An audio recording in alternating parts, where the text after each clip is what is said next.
Cobra. Yeah.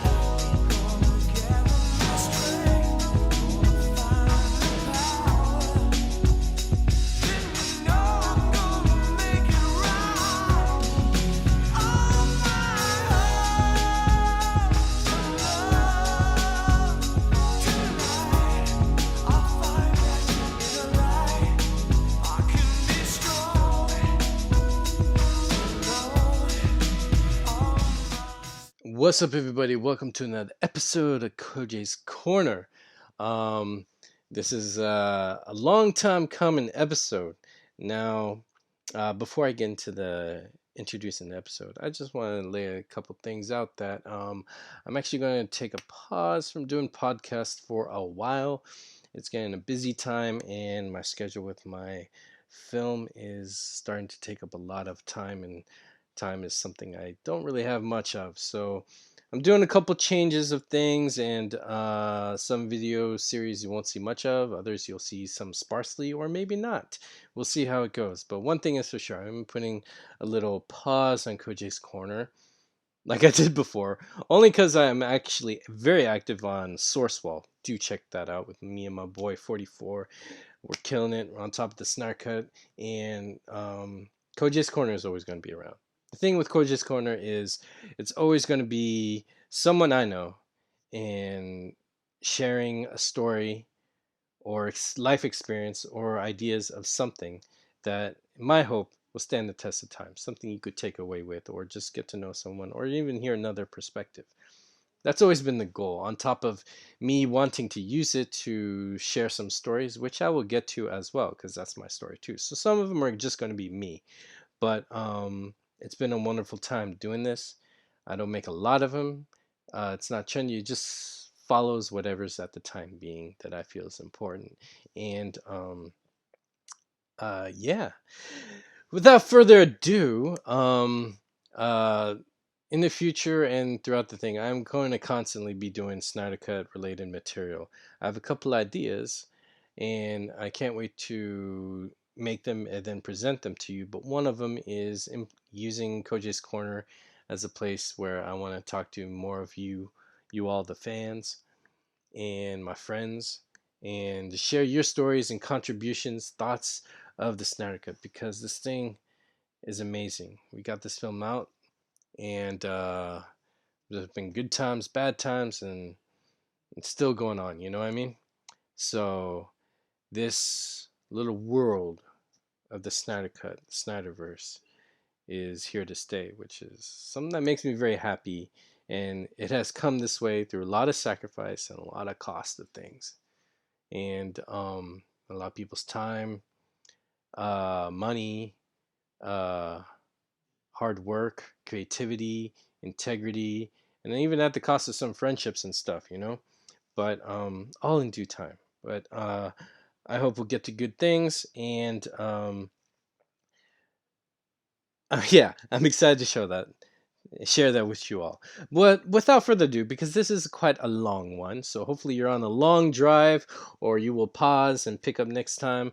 But yo, this is a buddy of mine, Mr. J. Boudy, who I actually knew more from Instagram, and his Twitter handle, Stemman Mike. I actually did not connect the two were the same person until like what, early last year.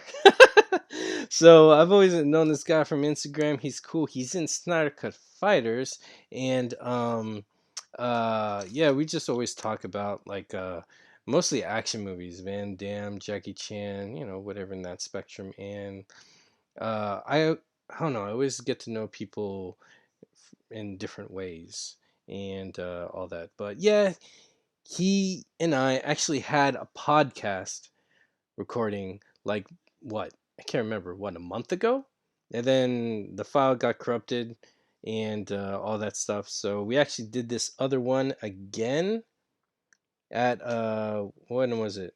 I totally forgot. But yeah, this is the second time doing this, and this has happened before. But this is, oh yeah, this was originally recorded November 21st. There you go. That's the Zoom thing. So that's the time this was recorded. November 21st. So yeah, it takes a while. Thank you for your patience. But he and I, we chop it up like geeks. In fact, we don't even have a proper intro. As soon as we got the Zoom call started, we started talking, and then I was like, wait, this is fire. We should just record now. And then we continued talking to whatever we did. So this is going to be an abrupt start, but it's a beautiful. Think of it like two guys ran into each other at a bar that knew each other and just started chopping it up because that's the energy. We're just geeking out. We're sharing our love for Snyder Cut. He's sharing his stories about Snyder Cut, and we talk a little bit about Babylon 5 and other stuff. So, without further ado, sit back, relax, enjoy, and let me introduce to you Mr. Stuntman Mike, and he will speak his truth to you. And thank you for listening. Much love. Okay, recording. Okay, so like I was saying, I was watching Batman v Superman, and I was like, sometimes I do it like I'll be on YouTube going down the YouTube hole, like you know what I'm talking about, eh? You go for one video and then you start going down the rabbit hole, and before you know it, it's like I call it 3 a.m. channel surfing. Oh, That's literally what it is. But the thing is, you get to watch what the best parts of what you want. So sometimes I watch clips from BVS, and I was watching the scene where he's dragging Superman, and he says, "I bet your parents told you you were special, right? That you mean something." And he's like, "My parents taught me a different lesson, dying in the gutter for no reason at all." And I'm like, "Holy fuck!" I'm like, oh. the writing in this movie is so good. It's It's like yeah. everything about this movie for some reason, and I find it ironic because the whole Snyder Cut movement and everything that we're getting that the bloggers hate, they created it. If they had just shut up and let us have our movie back then, like it probably wouldn't be as big a deal as it is now. But they like messed with us. They messed with the movie, oh, and this whole movement has just grown so big and so loud to the point where like who knew that we could make Warner Brothers retract a retraction, right? Because they had a vision with Zack to go forward, and then they changed their mind and they detoured. in the We most convinced painful them way. in the most painful way, but we convinced them to detour back to the main road. Oh, I hope so. You know Do what you I think mean? it's 100% detour back to the main road, or is it just partial? I at this That's point my I think it's question. partial, just because I think so many movies have come and gone. But I think depending on how successful Zack Snyder's Justice League is, um, I think we'll get Zack's continuation with maybe some minor changes just for continuity purposes, Mm. right? But I do think that they're looking to see how it performs. But if you think about it, HBO just I don't know, they didn't lose Game of Thrones, but they finished Game of Thrones. They're looking for the next Game of Thrones that can sustain uh, the channel.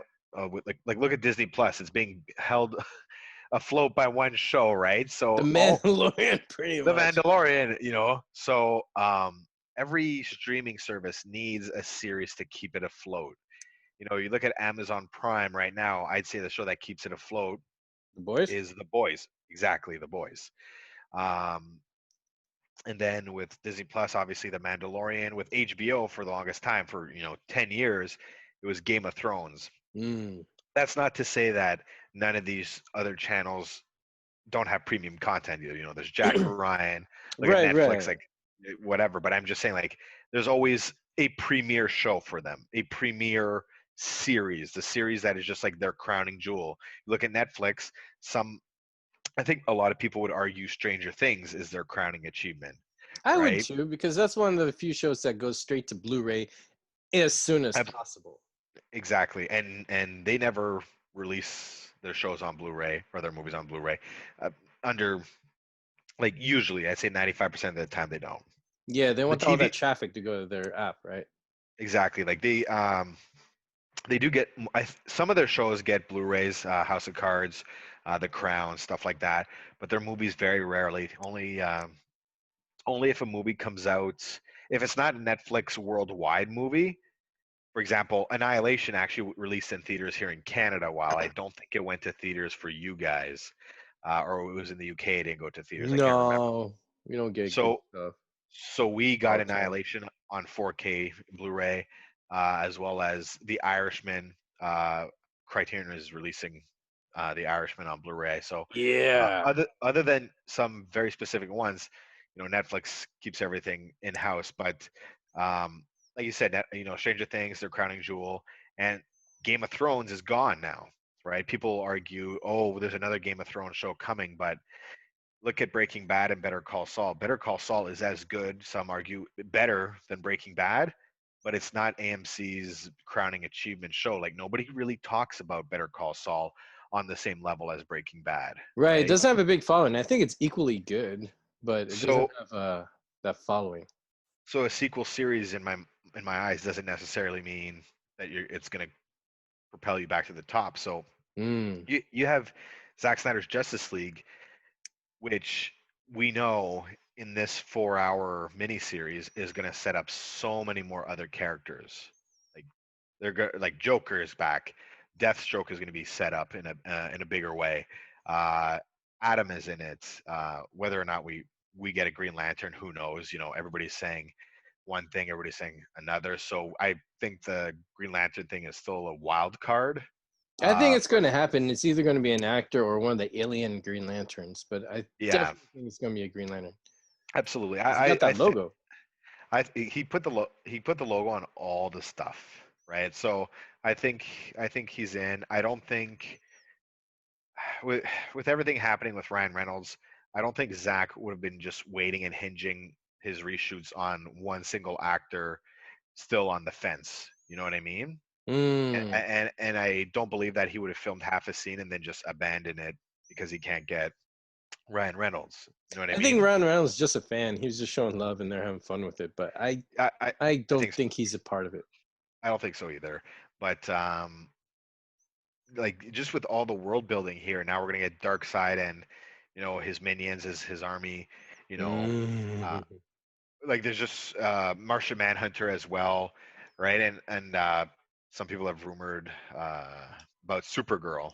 Who knows, right? So I think they're going to nod to her. I don't think we'll see her. That's too much. no, for sure. But that's the thing, right? Like, just a Yeah, little yeah, bit it is more the thing. setup, and if they do that, then you're setting up all these threads, just like Game of Thrones would, right? All these plot Mm. threads that extend through multiple seasons. So Right. they literally have they literally have a Game of Thrones level show ready to just put there, right? So if Zach can do his 4 to 5 hour, ultimate cuts for season 2 and then season 3, and then maybe we get a Batfleck movie or a Batfleck miniseries, that would be insane, right? You literally have all these possibilities, right? Oh, Cyborg could go. yeah. Cyborg could go to HBO. Certain movies could go to theaters. Um, with Star Wars proving that you can mix the movies and the shows. And did I say Marvel or Star Wars? Both, I guess now with It's a hard Mandalorian. difference to tell for me. Yeah, exactly. So I think they can keep Pattinson on the big screen and Batfleck on the HBO premium miniseries. Mm. Uh, and you have the multiverse going on there, so I don't think it's too big of a deal. I think the audiences are well aware enough that they're both in two different universes, right? Two different interpretations. Yeah, I think we're all mature and also, split up as for preference wise to Ex- enjoy, like, the buffet, as Louis Centeno has called it, of exactly. DC. And I'm cool with that. I don't understand all I this don't intrigue. always go for the pasta. Man, I could go for pasta all the time. But Yeah. I was gonna say I don't understand this shitting on people in the DC fandom, because the thing is, Batman is my absolute favorite. Batman, as a kid, everything was Batman. Even as an adult, everything is Batman.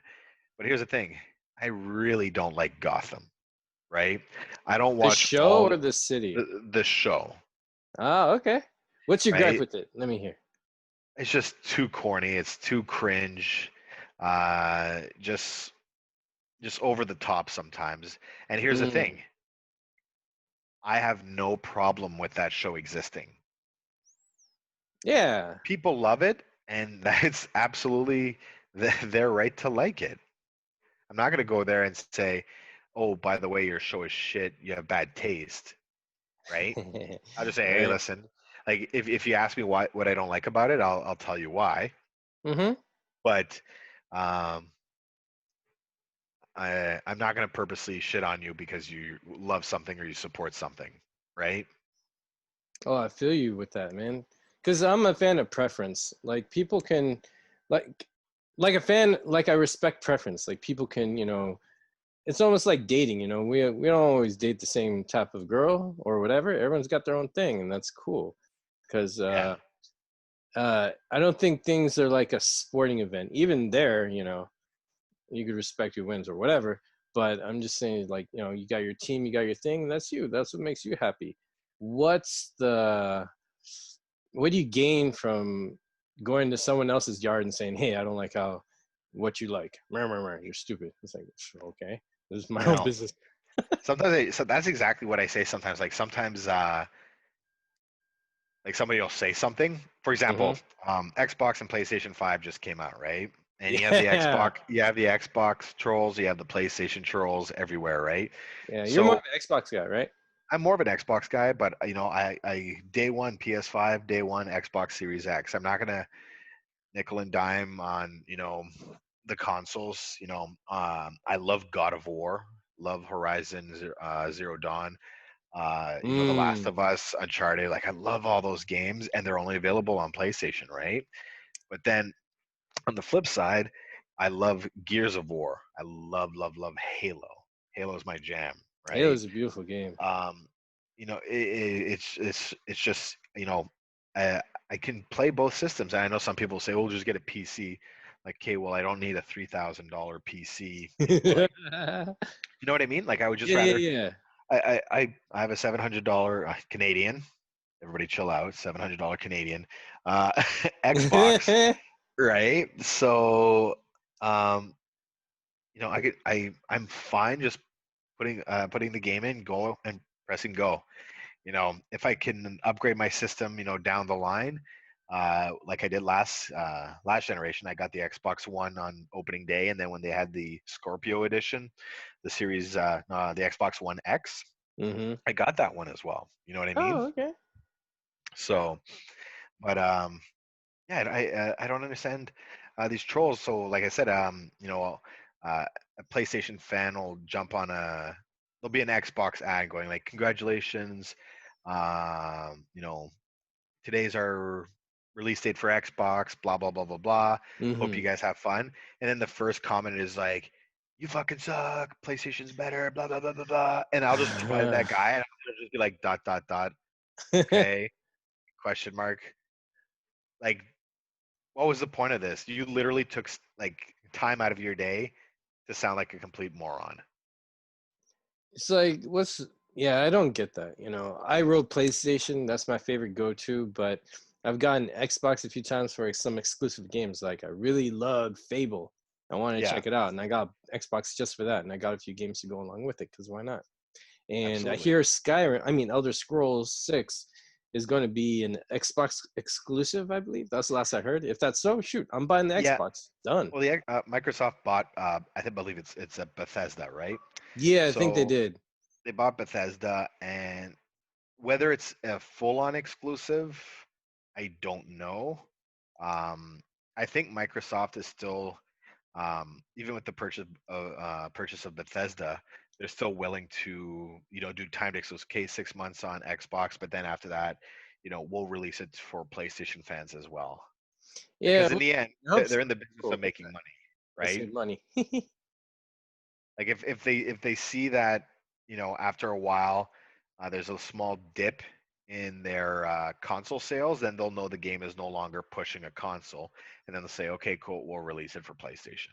Yeah, because for a while, even the Final Fantasy games are exclusive to Nintendo. Then when Nintendo wasn't going to switch to disc. They were staying cartridge. They switched to PlayStation. They were exclusive to PlayStation for a while, and then they moved on to Xbox. Yeah, So I'm anticipating something like that. But if not, shoot, I love the game and I'll get an Xbox for it. absolutely. So it's So not like I'm not like PlayStation only, but you know, it's funny, you know, you let's and go for it. it happens on both sides of the spectrum. The one thing I see, and it happens every time. Like, do you remember when Bungie left Microsoft? Not really, but I know they did. Okay, so when it happened, and then all of a sudden, all the Xbox people, sorry, all the PlayStation fans were like, "We're gonna get Halo, we're gonna get Halo, we're gonna get Halo," and then it was like, "Oh no, Microsoft bought Halo from Bungie," and then all of a sudden they're like, "Oh, we never wanted a Halo at all," and it's Oh, like, "What are you talking about?" like, oh man, like when Bethesda got that's funny. Bethesda the Bethesda games, like I remember hold on, I'm just trying to see the games that they have. Okay, yeah. So I remember when Xbox, Microsoft bought Bethesda, and then all of a sudden everybody was like, "Fuck Bethesda, they've never been good." And I'm like, "You telling me, like, all of a sudden you don't give a shit about Fallout, Elder Scrolls, Wolfenstein, Doom? Like, all of a sudden these games are all fucking garbage? Like, no, Yeah. you people love this stuff. It's just when they lose it or they're about to gain it, you know, it's like, ah, fuck, who cares? Like, uh, you almost saw a that's a little bit huge of lesson right there.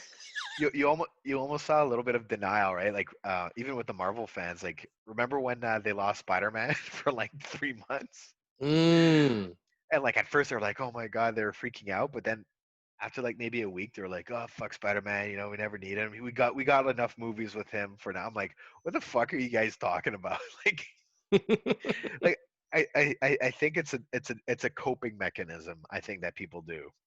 It's a coping mechanism to deny that like you want something or like you know, like fuck this person, you know. It's like when you break up with your girlfriend, you know, in high school, you know, you still love her, but you know, you go to your friends, fuck that girl, you know, I fucking nobody ever wanted her or something like that. You know mm, do you know yeah. what I mean?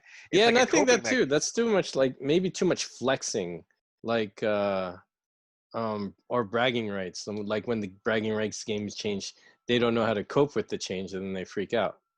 Yeah. And then there's some other external reason, and then all of a sudden, well, it was dumb to begin with, or something like you just said.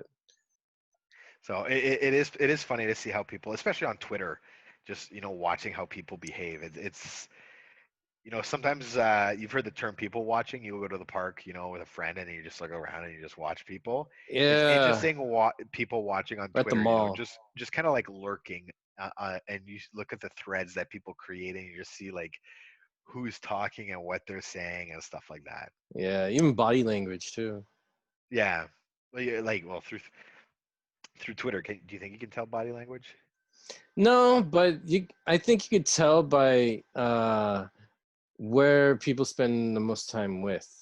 Yeah, You know, that's the closest to body language I think you can do on Twitter or yeah, social media in general.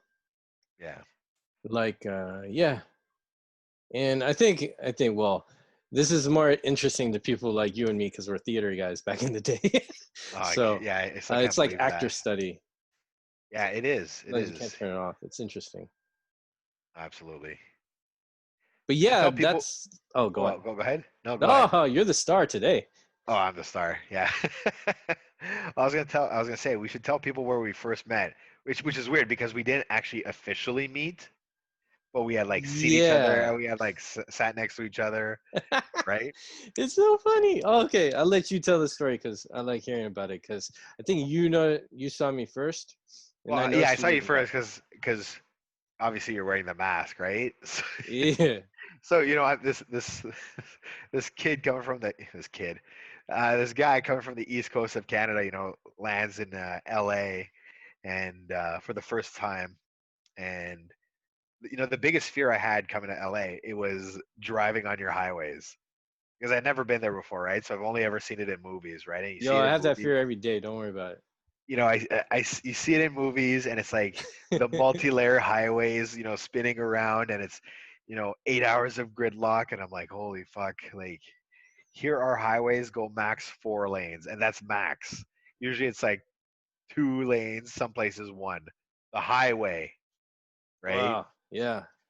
So I rented a Jeep Wrangler and I got on the highway. It was great. It was a great drive to Pasadena. I had to cut through like downtown LA, and you see all these buildings that are so larger than life. It's I don't know, it's weird. It's weird to it might sound weird to you because you live there, like you live in California, Mm-hmm. but when you see these places that you've only ever seen in movies and Yeah. television or like the internet, and then you're there and it's just like all of a sudden it's a wealth of information that doesn't translate from film. Mm. Size and perspective and you know just seeing the city alive. Do you know what I mean? Oh yeah. Because you've So seen it so many times in different art forms and films and such. exactly. So you're driving and you see that there's this building in the middle of LA. I think it's the tallest building in LA. What's it say? Tallest building in LA. The US Bank Tower. Yeah, that's the one. That's the one, right? I was trying to go off in my head, but when you say that, it makes sense. And Yeah. it's like I see that, and the only thing I can think of is I saw that get blown up in Independence Day. Oh, that's true. Do you know what I mean? Yeah. So that was my experience, coming to LA, and as anyway, so like I noticed you at I can't remember which day I noticed you. Whatever first day you were there, then I would have noticed you. Oh, that had to be Watchmen. I wasn't able to make Dawn of Justice. I was Oh, dog sitting. okay. You mean Dawn of the Dead? Dawn of the Dead. Oh my gosh. Because you did make it to Dawn of Justice. All right, yeah, go on. Hey Oh, man, that's it. I just realized that two of Zack Snyder's movies are Dawn of the Something, Mm-hmm. And Dawn I of think Justice, Dawn it's of the Dead. interesting too because uh that was his dawn of entering the film industry. Now Yeah, we have dawn of him entering streaming service. it's almost like the dawn of his resurrection. Yeah, he's going with the change of times too. Yeah, well, Resurrection was nice. it's really weird because the thing is, BVS was the last movie he did for Justice League, right? And I Mm-hmm. feel like with BVS, I feel like part of Zack died with that critical reception, From right? what I hear, I think he was like ready to walk away. And looking at everything that's happened in the last 3 years, so instead of you know 3 days, Jesus rose on the third day, right? Mm-hmm. Now it's Zach's rising on that third year, Mm. right? Yeah. And l- look at Zach now compared to back in 2016, He where looks in great. 2016 He got he better with looks time. you got better with time. Um, do you remember when they were showing that picture on set of Justice League with him and Jason hugging and the costumes in the back? I can't think of top of my head. Okay. Zach like looked very tired. He looked Mm. very exhausted, In some right? interviews, I remember him looking tired and exhausted too. Well, I don't think I think once BVS started really getting hit, Zach really sort of stepped back. Like he did not do interviews. I've talked to a couple of people working in the industry, like the movie news industry. Mm-hmm. Even almost 2.5 years, like even before while he was doing Justice League, the only time he really got to talk to the bloggers was when they got invited to set. But there was no interviews before the movie came out. Do you remember Justice League? Like no interviews at all, right? Mm. Because at that point nobody really knew the truth. Right? We knew we had our suspicions and stuff like that, but we still hadn't seen the movie, and it's only sort of been since the movement really started picking up that Zack, I feel, is getting, become more comfortable being back in the public eye. Because before, with those bloggers, every time he stepped out into the public eye, it was just him getting torn to shreds. And now, like Some of those the articles are hurtful too. absolutely, but look what Garza wrote yesterday, and What do you Zach is rate? I don't know. Zach is reverse engineering the marketing for this movie. Zach is talking to the fans and like people like Dave, the film junkie, and Chris Wong, and the nerd queens and stuff like that. And now Even all got the oh, I'm forgetting names right now. Shoot, I like Grace Randolph. oh, Grace Randolph, Her right? too. Yeah, love that one. He is picking who is getting the interviews, right? And now the bloggers are getting all their information from positive sources, right? There's still the assholes online, whatever. But like this is honestly the biggest thing that's trending on Twitter. It's trending all the time. And look at him now. He's coming out with Zack Snyder's Justice League, right? A 4-hour cut, an uncompromised cut, he says, right? Wow. On Vero. Say that again, Arm please. uncompromises. Remember, it was Oh, on Vero. that feels so good. On Vero, he said if he got to release his movie in theaters in 2017, it would be the 214 cut, but I think that would have just been like I think the 214 cut would have been a DVD Blu-ray release, and he would have had a shorter cut, 245, maybe, 250 runtime, max, and then that 214 would have been the ultimate edition again kind of deal. But like DVS. exactly, and he said 2021, no compromises. So so we got that. We got Army of the Dead. We got that. It's a Vikings mythological anime, is it? Yep. Right. We got that coming. Nordic and all that. And then we got Army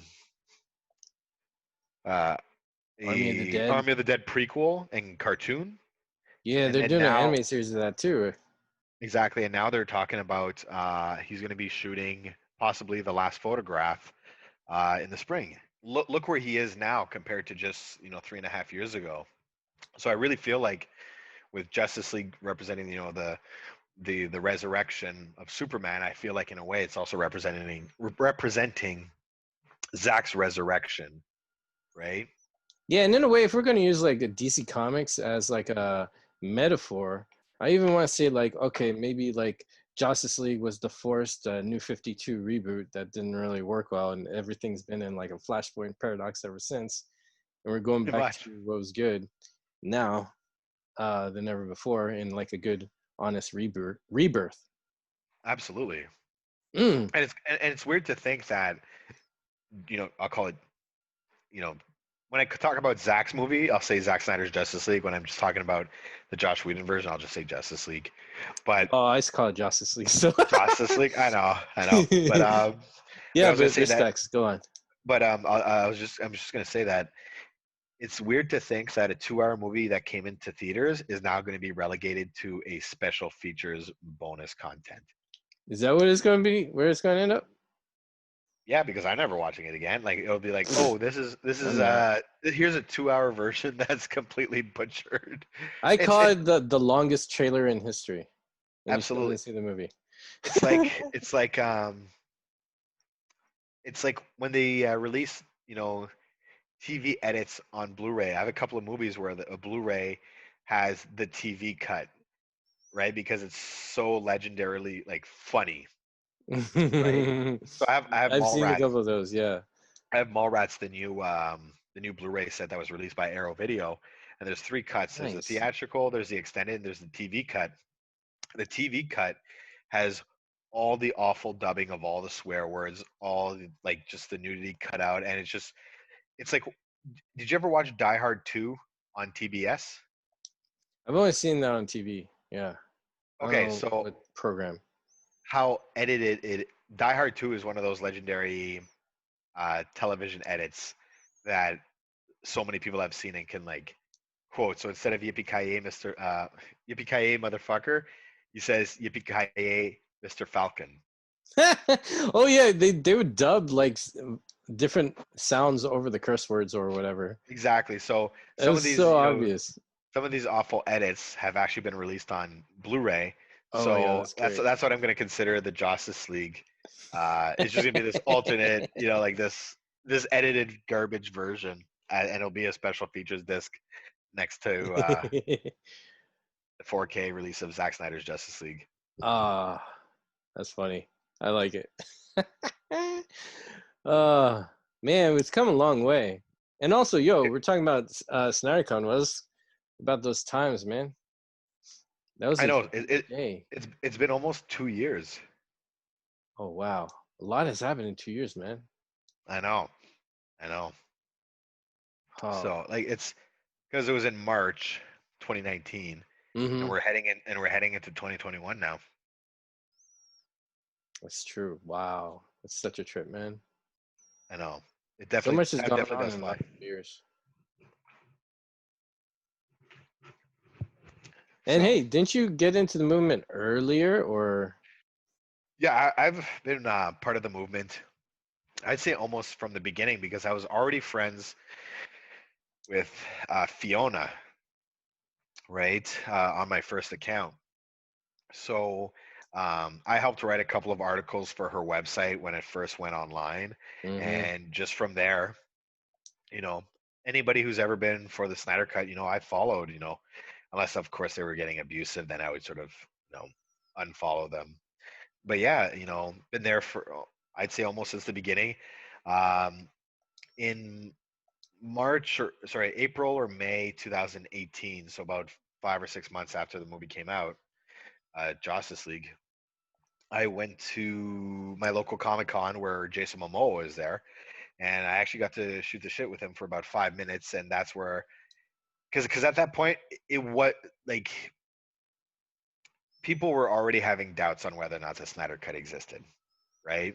It was Mm-hmm. early. It was early on in its infancy, and we were everybody was looking for some sort of hope that it existed, right? Because the bloggers were already on our ass. They don't. It doesn't exist. It doesn't exist. You don't know the filmmaking process. Blah blah blah blah blah blah blah blah Yeah, blah. yeah, I remember that. But but I wanted to believe, and the thing is, I asked Jason because in my mind, I was like, I cannot trust anybody online. If I can see somebody who has literally worked with the movie and they could tell me, then I can either give up or stand strong with the information I'm told. So, Wow. so I said, hey, Jason, I said, it's nice to meet you. Um, I said, I tried to like give him a little, like let him know that I was like really a fan. Like I'd chosen a picture, and it was that first picture of him that Zack leaked a year or two before BVS even came out, and it said Unite the Seven, and it was him holding the trident, or the Quindent or whatever you want to Yeah, call it. Unite the Seven. Unite the Seven, right? And I was like, oh, he's like, is this a picture you chose? I was like, yeah, Clay Enos took that, eh? And he's like, yeah. And so, you kind of want to drop that so he knows, because the average fan won't know who Clay Enos, uh, who he is, right?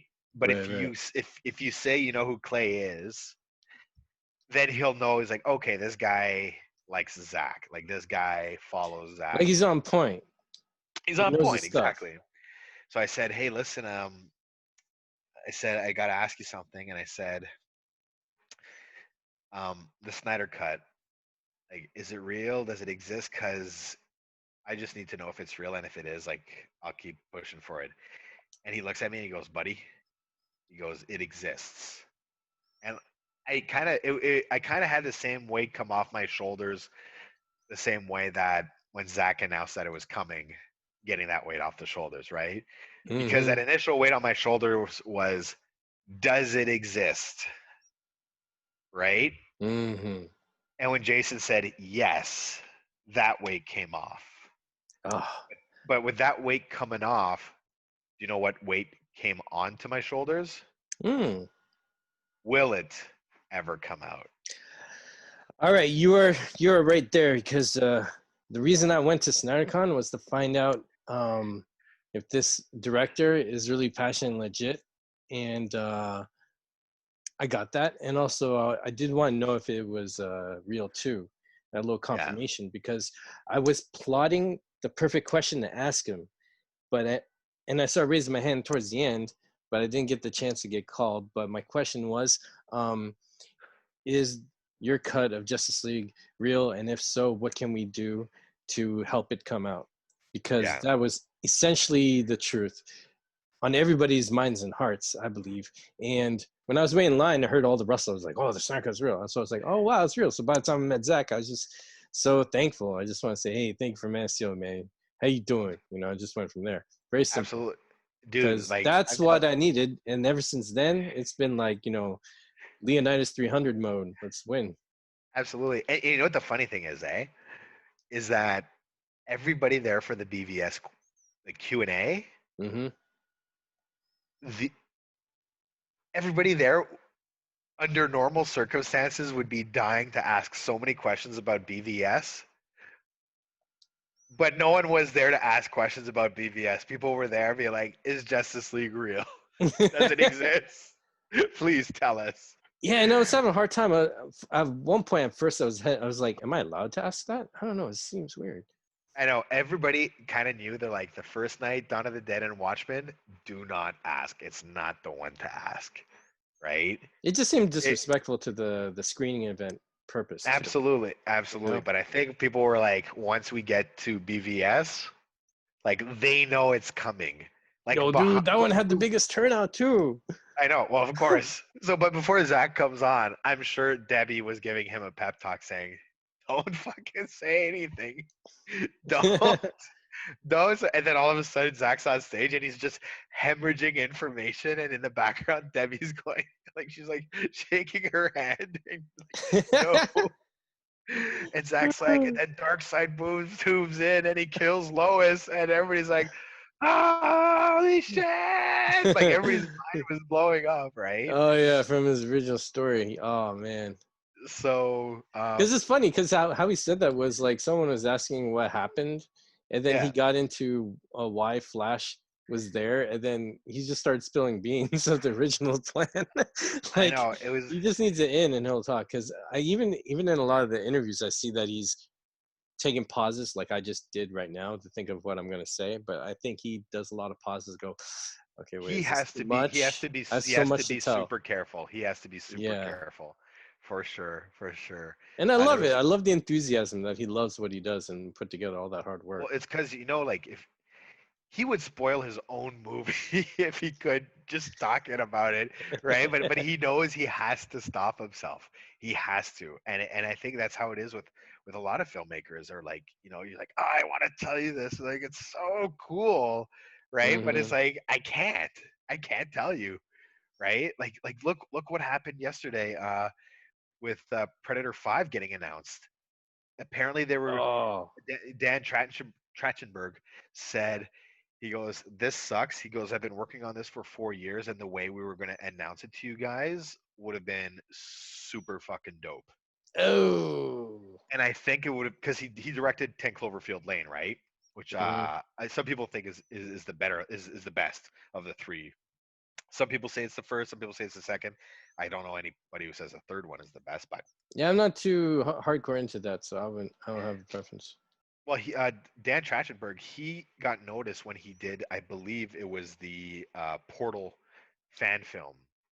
If you've ever seen it, it's so well done. Really, I You, gotta put that on my yeah, list, yeah, man. yeah. So it's a Portal fan film, super well done. So I think that's how he got noticed. So I Cool.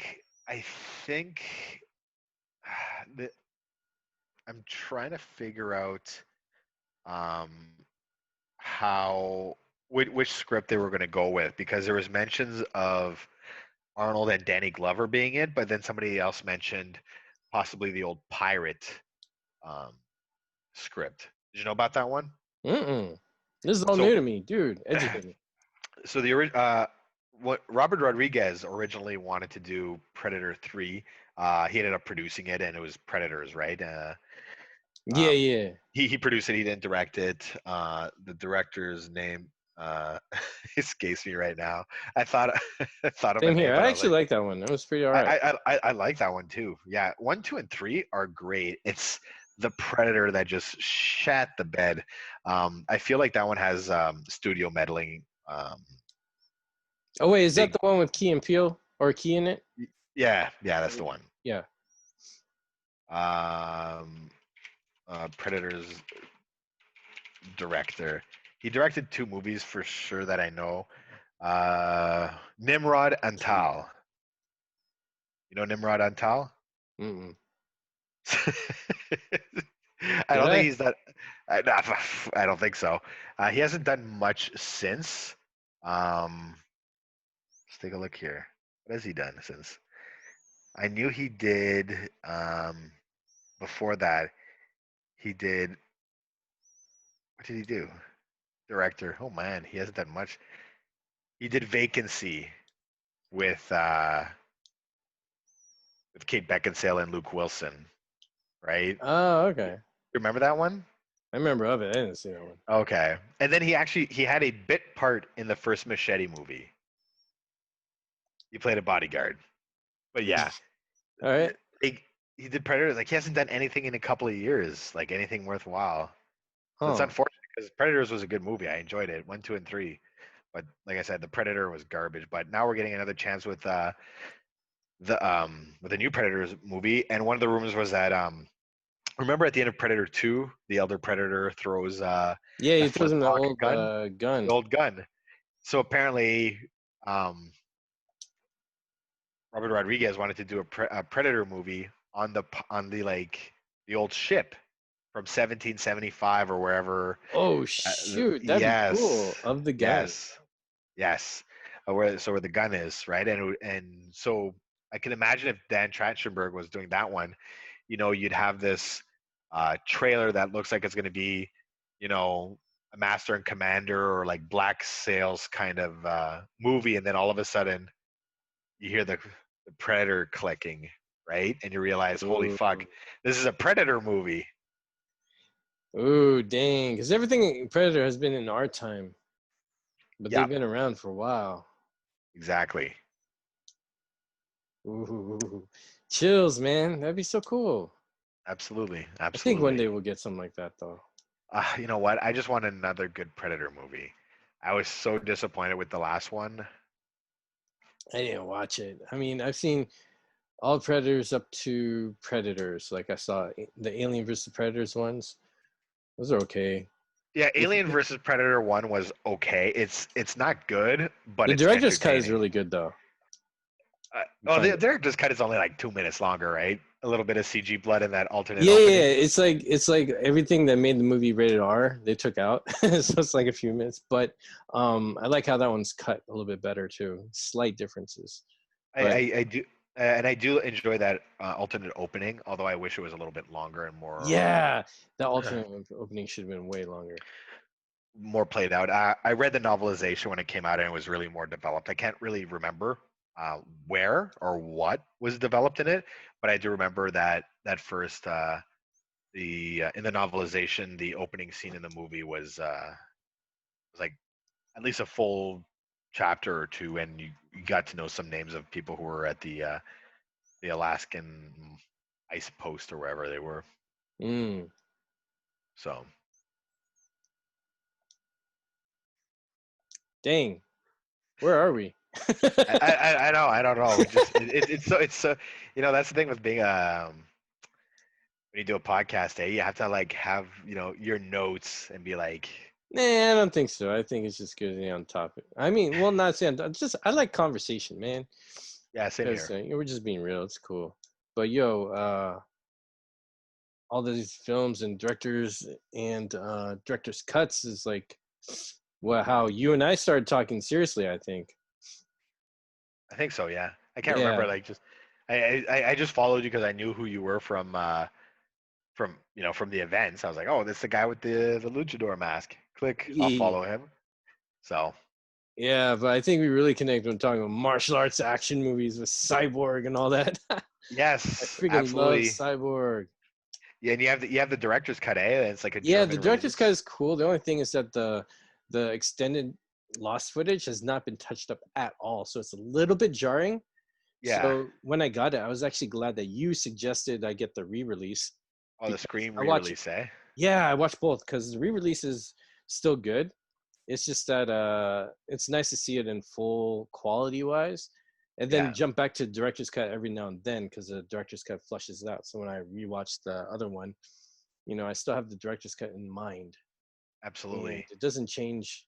Doesn't it in any case the director's cut is like a novelized version, Yeah. and it's just you get the extended scene. So when you watch the theatrical one, you go, "Oh, I know exactly why that happened because there Okay. was a little scene before it," and it's really cool. It's a good Well, complete experience. speaking of director's cuts, I just picked up online from the A24 store, Midsummer director's cut. I haven't seen the theatrical cut either. Midsummer, which one? It's A Ari asked. Midsummer Night's Dream? No, no, Midsummer is that Jew? Hey, your theater, I had to go there. No, Midsummer by what's his name there? Ari Aster. I don't think I've seen that one. Come on, you must have heard about it. Mm, no, No? no. What is this? Okay. I don't know. It's like some horror film um where like some students go to like this Swedish festival that occurs once every like 90 years, but then it's Ooh, like they're like a cult and like weird ass shit happens. It's the ooh. guy who did Hereditary. Oh, okay. So it was his second I'm movie. familiar with So that one. the director's cut is like 42 minutes longer. I was like, oh fuck. Whoa. I didn't want to buy two copies of the movie, so I just I said just go fuck for it. director's cuts. I go for director's cuts, but it's not always good director's cuts, man. The other about a month and a half ago, I watched Payback with Mel Gibson, and the Uh-huh. director's cut was so fucking bad that I had last seen it in 1998 when it came out in theaters, or 99, whenever it came out in theaters. I had seen it then, and I could distinctly tell, even after 22 years, that the theatrical cut was better than the director's cut that I watched. Really? I agree with you there because the director's cut Rambo 4, I don't like as much as the theatrical of Rambo 4. Okay, I so thought what's Rambo different? 4. What's different in the Rambo 4 director's cut? Because I've seen it around. My Blu-rays for Rambo 4. Actually, I just got Rambo, the entire collection in a 4K steelbox set. So Ooh, each movie has a uh, steelbox case for each of it, and then nice. there's a larger steelbox to slide all the steel boxes in. Wow, that's really cool, man. So the director's cut of Rambo 4, they have extended scenes of the girl trying to convince Rambo to help him with taking them into dangerous parts of Burma. Yeah. And in the theatrical one, he's like, "What's holding you back?" or whatever the hell she said. And he said, "There are things," and that's it. So that was a little cop out. But in director's cut, he actually goes into detail of what he's been through and he thinks about that. And then there's Okay, a pastor. but what don't you like No, no, about no, the no. director's I'll get into that. I like that Okay, part. okay, okay, okay, okay. But and then there's this other scene where a Oh, pastor the comes to. pastor, what a punk. Yeah, he tells him why you should Taking go. He says taking a a life prayer. is never right. I'm gonna report you. I'm like, oh fuck, here we go. I'm gonna report you. Who? Your account will be suspended, man. Rambo, sorry. But No more snake hunting for him, eh? Jesus. your snake hunting license has been revoked. But no, he had some other stuff instead of prayer while he was going out into battle or something like that, or going out to save him. That stuff was fleshed out, and I thought that was good. Don't they? And Don't, then in the some, director's cut, do you find out like that that's her husband? I can't remember. I can't remember. I thought they were engaged. I can't remember. Because I But know in the theatrical cut, it like that's never really established or anything like that. But I had heard in the director's cut they insinuate or like showcase that they're in a relationship together. they definitely are tight. I think it's probably from director's cut. I just don't remember that because for me it didn't matter. I figured they were in their thing. Yeah. So, but one thing I don't like about the director's cut, oddly enough, well, I like some shots. He used alternate camera angles for the same scene, Yeah. so I could tell he edited differently. But what's crazy is the raid on the village. he actually toned it down and took out a lot of the children being stabbed and a lot of the people getting killed. Yeah, watching the And theatrical cut, it's pretty rough. that's You all see, in there. yeah, Like the raid on the village is actually toned down in the director's cut for some reason, he but it's probably more thought it was. graphic in the theatrical cut. He thought he. I think he may have thought it was a bit much because I I remember think seeing so it too. and like a guy skewers a child with a friggin' Bayonet. bayonet and then literally flips the child in the air into a burning hut. Mm-hmm. Yeah. And I was like, oh, No, okay. it's horrible because the thing is, pillaging is a horrible thing. They kill Oh, everybody brutally, oh, I and know. uh, not celebrating it, but it is like a lesson to go. This is bad, Oh, for and I sure. thought But he accomplished that very well in the theatrical. But I thought it was interesting that he took a lot of that out in the director's cut. So I no, felt, I agree. yeah, I just could see Stallone doing it and going like, especially if he has he's got three yeah, daughters he's got 3 daughters. and he had his son at one point, but I could see him looking at it and going like, Sage. Sage, man. You notice every child of his has a name starting with S, Oh wow.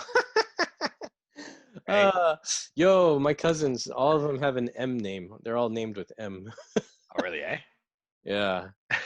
So I think I could see him just watching it, doing his director's cut, going, maybe I went a little bit far. A little too far there. Eh? You know what I mean? I think we should cut it out. Cut me, Mick. I'm just kidding. But yeah. Cut it, Mick. Mick's like, why do you keep me here? This is your job. Everybody thinks that what's it, is it Burgess Meredith? Yeah, it's Burgess Meredith, right? Who played Mick.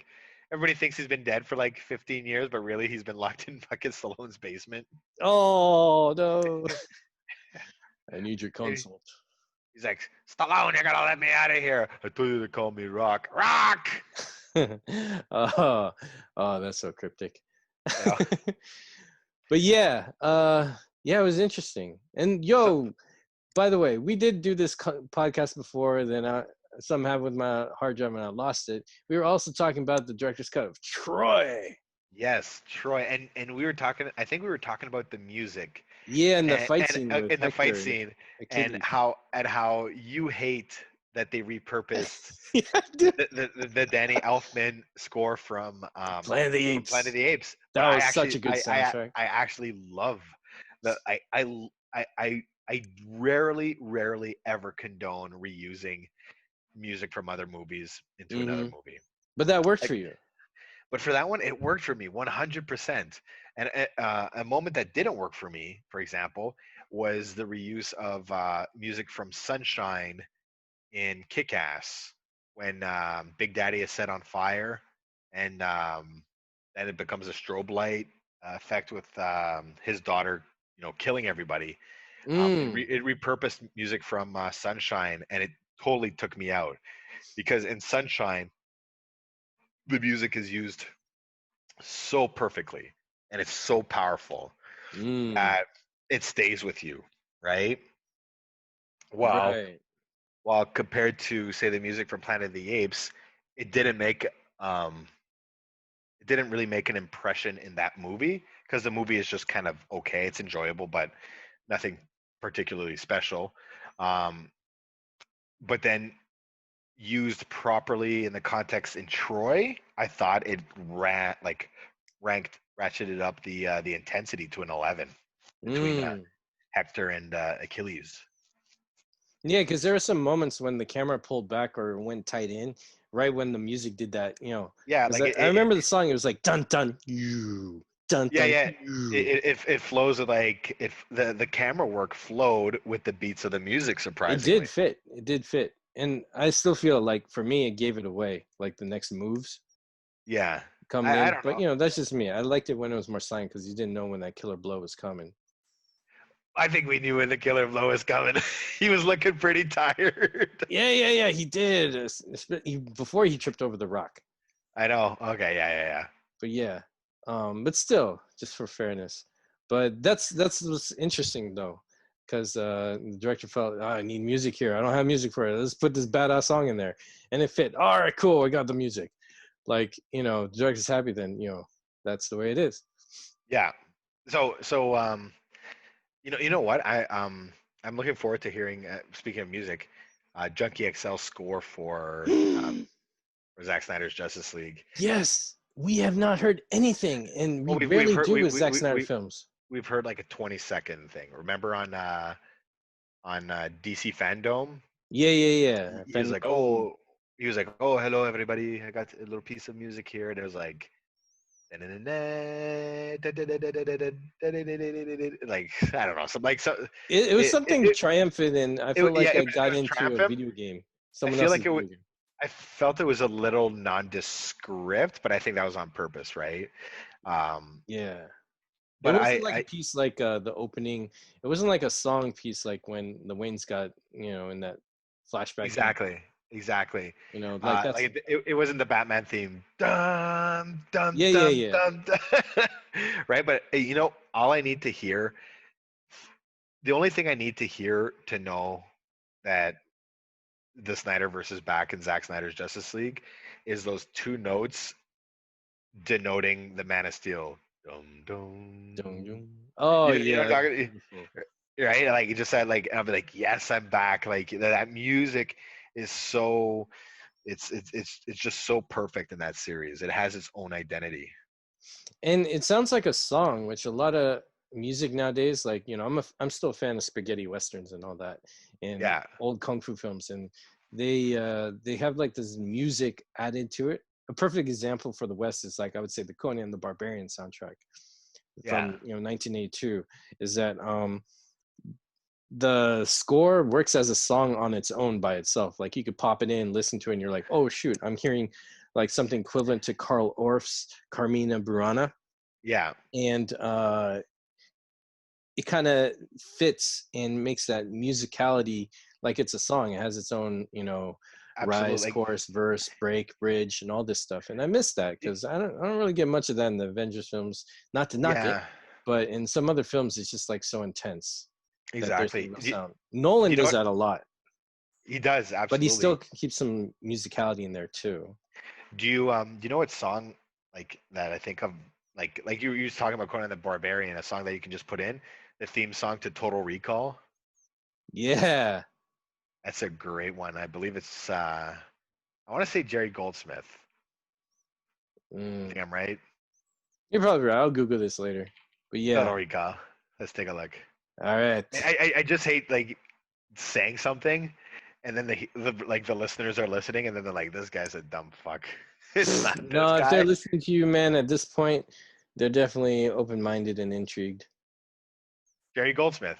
Sure enough, yeah, it's Jerry Goldsmith. Hey, So, that free theme ice cream song. sandwich for you. What's free ice cream sandwich for me? Oh, I was just trying to reward you. Imagine, Oh, free imagine. ice cream sandwich. Absolutely. There you go. I'll make sure that you have some next time I come down. Oh, dude, I'll hook you up when you come out. I know where to Excellent, go. excellent. So yeah, that theme song from Total Recall, and it starts with like these it sounds like these sticks hitting together. Oh, You know kind of what like a I'm talking? Japanese. Oh, I know what you're talking about. Yeah. Dum dum dum da dum dum Yeah, see, that's dum the dum song dum too. I dum love dum it. dum dum dum. Because, I dude, love it. you play video games, and a lot of times video game background music and stages or whatever, that's a huge part of the storytelling element. Oh, absolutely. And it sort of guides you in terms of the story you tell. Like, Mm. you sure as hell know when the bad guy's around when you're playing a game, and it's because of that music, right? The music just kicks in, and you're like, okay, something bad's about to happen. I can feel it. Right? Oh, So man. so yeah, that's I don't know. We were just talking about director's cut, so I don't even know where where we're at No, now. but I think to take it back to where we first met, ish, would be Oh like yeah, SnyderCon. See, I think a lot of important things with getting director's cut has been a long tradition. yeah, Like back when my father, well, back in the 80s, my father and his friends, I knew about the Donner cut. So back yeah. then, these fools had to write to Oh my God. the Right? corporation, snail Yeah, mail, letter, postage I stamp. know. That's how they did back then. But that's how a lot of director's cuts did come to the light of day, because people don't know. Maybe that's going to be gone now, but people don't know is that there's also the DVD sales. They need to Yeah. keep that up, and then there's a certain hype. That's why some movies get re-released under a certain thing. That's why Disney like made sure no one else is selling the 20th Century Fox release of Star Wars. It's just the ones under their brand, you Yeah. know, of the classic trilogy and whatnot. And so it's a harder battle or longer battle that to get a director's cut out, maybe for Highlander or something. Even either they had a good deal with the studio or not. Fans really had to meet with directors, Q&As, and then petition without social media and the age of information on their side. We had that luxury, and we also have the luxury to do it at a time when there's like this switch in like home release theaters, and now we have streaming services debuting films. That's like another element that's changing the game. And I go to the, like director screenings and film stuff because that's like what I like to do. But I had to be here because the stars aligned. I love DC Comics. I like Zack Snyder's work, and Yeah. I love artistic integrity and people being treated well on set. Because I've been on some dumb sets too, even though it's I can only independent. imagine. And I'm really curious to like I look online and people are like, "Oh, if things are so bad, why isn't, Ray Fisher saying anything?" And it's just like cuz Ray Fisher has to be careful, and Yeah, we don't know his especially the contracts he's under too. we don't know his contracts, we don't know what's going on with the lawyers and stuff like that. So I see these people trying to dismiss what he's saying, and in my eyes I'm like, what if a lot of people, it was like, what if it was a cast member from the Marvel movies? They'd be backing them up right, no pun Exactly, intended, right? right? And the only reason they don't is because the people who trash on Ray are people who just by association are trashing Zack Snyder, Mm-hmm. right? And That's they're what like, I oh yeah. think too, from what I see. So exactly. So I think that there's going to be more information coming to light about that, but people are going to have to sort of take their time, right? Mm-hmm. Because the legal process is slow, very slow. Especially now with the setbacks with the whole pandemic situation and whatnot. No matter what Exactly. people think or know, it's just a different time period to get stuff done. Exactly. So it might be a while before any of that is resolved, but I feel like there is some merit to it, especially considering nobody has seen Josh Whedon in like 8 months. You know what I Same mean? with Like Jeff Johns too. I saw him in one exactly. video thing, and one of my friends said, "Hey, check out, look at this." I was like, "Ah." He didn't. I don't know. He didn't look happy. I can't believe the type of person that Jeff Johns became because I remember. Do you remember that DC show that was hosted by Ray Kevin Fisher Smith? Oh, Kevin Smith, and and it Ray was Fisher. no. Huh? It was just Kevin Smith, Oh, and okay. it came out about 2 months before BVS came out, not Justice League, but BVS. Okay, I It had had a different special, but go on about yours. and they're like, we're gonna premiere. It was when the Wonder Woman trailer premiered for the first time. Um, I think the new trailer wasn't the original trailer that was premiered at Comic Con, but um, actually, I might be mistaken about that. All I remember was they had a guest on the show. It was a 30-minute show, and they had Jeff Johns there. Mm-hmm. And I felt like we were lucky to have somebody like Jeff Johns because I felt that I wanted our DC universe to have its own Kevin Feige. Like some Somebody front man to go, yo, this some is for what's man who happening. I was knows like, what's going yeah. on and what to do and stuff like that. And then little by little, just the information came out, and it's just like, holy fuck, how could I have ever been so wrong, so wrong? Yeah, man. Right? Like, do you remember, like when we were at the BVS screening in Pasadena, every single name on the screen during the credits, everybody cheered, and then when Jeff Johns' name came up, it was dead silence, and then you heard one person in the crowd doing a snake hiss. That's right. Ah, I thought Like that was just. it would be like Ben Affleck, Gal Gadot, Zack Snyder, Ah. Jeff Johns. See, at first, Middle finger. see, for me, when that came on, I actually let out a sigh, like, and it kind of fit the snake sound at the same time. Like, I feel like seeing Jeff Johns' name on BVS is the only thing that Zach hates about the movie. I if bet he you hates Zach at has all, it. maybe I Zach might bet you. not. Well, don't forget they just fought to have Jeff Johns and John Berg's name taken off of Zack Snyder's Justice League. That's true. They're not getting a credit, Well, why would right? they? They took credit in the whole debacle Justice League. I know, but still, Yeah, like good point. it's saying something to take people's names off of a movie, Mm-hmm. right? Mind you, if I was It is. Zach, I'm sure I'd have my own copy of BVS with that name digitally taken out. I'd be like people, it's weird. People think that Zach was being petty about his comment of like he'd rather burn the movie down than have another person's footage in his movie. No, honestly, I don't take that as petty, if you don't mind Oh me no, interjecting neither here. do I. People are saying it is, and I'm like, are you kidding me? Like, do you think Vincent Van Gogh would let a 5-year-old child finish a painting? Do you think do you think George or do you think Stephen King would let me finish the last 3 chapters of a 5-book series that he created from the get-go and let me just do whatever I want? Like, no, like an artist will always be very attached to what he or she is creating, right? Mhm. Like It's so that's true, his man. that for him that's his painting, that's his song, that's his you know that's his book, that's It could be anybody. It could be even one of his friends. He'd still burn it, and I agree too, because I would do the same with my work. I would like only what I envisioned and worked hard to put together.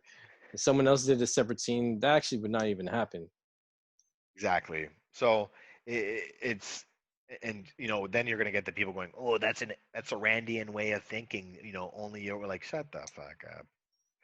Like as if like could you imagine if you know any other director came out like like I know I come back to it all the time, but Yeah, Marvel yeah, fans are the most hypocritical. If a Marvel director came out and said that his movie had been tainted, they'd be like all it's over it, true. right? I believe that. So Yeah, I think we bring up the MCU a lot only because uh, we've been oddly, for no reason, in my opinion, no reason, stuck in its shadow. Like we shouldn't be. We're like our own thing, you know. If well, anything we have in common is that it is comic book franchise. That ironically enough, though, I find that the MCU lives in BVS's shadows because every new I movie think as far as something new coming out, yeah, definitely they need when, originality. whenever a new movie comes out, they're always comparing, oh, well, it's better than BVS, and it just be like, there's more movies to BVS to compare it to, but you guys are always coming to BVS. Like, It's almost there, like there's closet fans. it's like it's oh my god, it is, and I don't get people who do that. Like people who like enjoy the movie but will go online and trash it. uh, It makes sense. It's like that person there who went online to get some imaginary PlayStation clout, and they literally blew vaping smoke into their Xbox to make it see? look like it was overheating. Wow. It's just like you're ruining your Xbox for for imaginary internet points. Hmm. That's way too far. And we know people, I'm pretty sure people take things too far. I mean, there's still cyberbullying and other stuff, which is the proof that people go too far. I'm pretty sure people go too far even to like, in the name of justice, to do something right. Sometimes people do something wrong to force a right action quicker, you know what I mean? Or a right Yeah, response. And absolutely. I think that's bad. People shouldn't get into that. Because it's like the old cliche: you become the enemy you hate. Absolutely. Like what was it? Harvey Dent says in The Dark Knight, right? Live long enough to be the villain. That's right. Okay, now I got a question to ask you. Yeah, what's up? Do you remember that night we were actually were you sitting behind me or beside me? Because I was because probably sitting behind or something. Okay, because I chopped up with the people to the left and right of me so most of the time. okay, I would know. so I was sitting next to what's her name, Lady Geneva, Oh, on what night? She was to my the right third on the night, the third. BVS Q&A. Okay, so it actually, so that it would have been me, Lady Her? is her, and then you. Yeah. Oh, okay, that's it. Okay, so is it Geneva or Geneva? Genevieve. Genevia. Okay, sorry. So She actually Lady had a live Genevia was stream there. today. I was watching a Oh, little did bit. she? She had a watch party for Man from Uncle. She loves that stuff. Okay, that's cool. But yeah, Um, her. so I had talked to her a little bit, and like there had been rumors that Gadot, I don't know, Gal Gadot Uh and Christopher Nolan were going to be there. huh. What? Had you heard that rumor? No, I did not. And I do you did not. remember on stage at the last second, they took one of the chairs off the stage? They did. I thought they You just put too remember? many chairs up. I didn't even think about that. So the rumor was that Nolan and Gal, either Nolan and Gal or Nolan or Gal were coming. Maybe Hmm. one of your listeners can answer the question if they were there. But and that's why like I skipped. I don't even know what was for dinner. That's that third night because I was Oh, like I gotta really? be there at the front row, looking up at Nolan and Gal, right? Like, Wow. like could you imagine if they were there? I got my poster downstairs on the wall. It would just be that extra little bit cooler if they got to sign it, Eh, that would be cool. right? Especially Nolan. Having 2 out of 3 of my favorite directors signing a poster together, that would have been incredible, Oh, dude, that'd be huge. That'd be right? huge. Do you know who my third favorite director is? Have you No, been who? paying Tell me, attention man. enough to So we got Zack Den, Snyder, Chris Nolan. Who's the third? and Denis Villeneuve? Who? Denis Villeneuve. I'm not If you, s- familiar. you are very familiar. Denny. Are you right? What'd you say? Denis, Denny? Dennis Uh-huh. Villeneuve. Villeneuve. Villeneuve. Villeneuve. Villeneuve. Oh man, I'm drawing. I'm bad with names. Okay, Who that? okay. I gotta start with more of his obscure work. Obscure. I'm using that term loosely. Okay. Incendies. Have you heard that? No. Okay. Sicario. Oh, I know Sicario. Oh, Oh snap. Arrival. Yeah. Oh snap. Okay. Have you seen Prisoners with Jake Gyllenhaal? No, I've not. I've seen Arrival and Sicario. Okay, buddy, your homework tonight. Watch Prisoners. All right, I'm down Prisoners, legit. Watch it for sure. with Jake Gyllenhaal and Hugh Jackman. Oh shit. Blade Runner 2049. Oh, he did that one. Yes, and he's doing Dune. Oh snap. Oh, doing. Oh, all right, dude. Cheers. There, That's a good number that 3. I that's wasn't my familiar with the guy. Just those movies. those are my 3 favorite directors, and like in no particular order. Hey, I top could 3 go could be a trinity, all tied for exactly, first. It's all good. but I could go with a fourth and a fifth with James Cameron, right? Mm, James very Cameron and who nice. else? Well, my top 3 is like, well, number 1 is Zhang Yimou. He did Hero, House of Flying Daggers, Curse of Okay. the Flower. Yep. I think he got Justice with Great Wall, but he Oh, you think he got Joss? But he, it wasn't another filmmaker. It was the Chinese government who justiced him. probably. Uh, Man, they but are so. It is crazy to see what happens in China, man. yeah, then it would be Zack Snyder. Then woof, woof, woof. Actually, I have 4. The next one would be Indian director Mani Ratnam. I love Okay. him, and then Jim Henson. Okay. Jim Henson's work is always like his creativity to tell a story with just puppetry is phenomenal, and I think he encourages people to think outside of how you could enjoy a story. Absolutely. And yeah, those are my top 4 probably. Oh my God. Films are great, man. And that's why we do Absolutely. this thing, man, because it's the films. Hold up. I'm gonna Bro. do a pause. My little nieces. No, no Talking to me. worries. Give me a second. Ah. Hey, sorry, man. It's all good, man. It's all good. She's my little angel. Absolutely. Ah. Buddy, I don't know if you saw this. Somebody just posted Babylon 5 on iTunes, the entire series for $29. The entire series for $29? Buying. Do you see it? I think it's iTunes US. Complete B5 series remastered for $29.99. Are you on your Wait, did you computer? say remastered? This guy says remasters. Okay, that has to be. Okay, so this is interesting. When I was working in castings, I did work with Fern Champion a lot, and she did Yes. all the castings for Babylon 5. And I did ask her one time, I was like, yo, do you know anything from the producers of Babylon 5? And this is after we're cool. And we're, whatever. And I was like, is there going to be any Blu-ray really? She's like, at some point there will be. I don't know, but it has to. It has to. I don't And think so, man. Like, I don't know. J. Michael I don't Straczynski know talks about, about it all the time. right? I don't know if it's going to happen, but she believed it would. And granted, she's only casting. She's not like in production.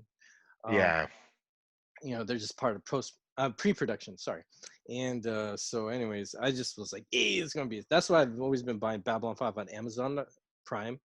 Yeah. Buy it everywhere. I buy it on iTunes. I mean on YouTube. Now I'm gonna buy it on iTunes.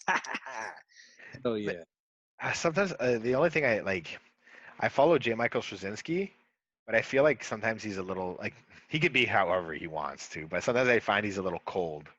He kind of is, I think, because what's interesting, he tells all these compelling stories, but the actors, I think they bring a lot of heart into it. And I get this vibe from a lot of storytellers who are strictly writers, Yeah. because a lot of things are cliche to them. A lot of things are kind of done over and over again. And I think they go at things in an interesting way, but what I like about him, he writes his stories in a very cause and effect way, and he does keep in mind of morality and old classical tales themes, and I Oh, think he absolutely. keeps his heart in the thing. And yeah, I think he butts in every now and then when he wants to say a certain thing or do something, because he's replied to some of our stuff.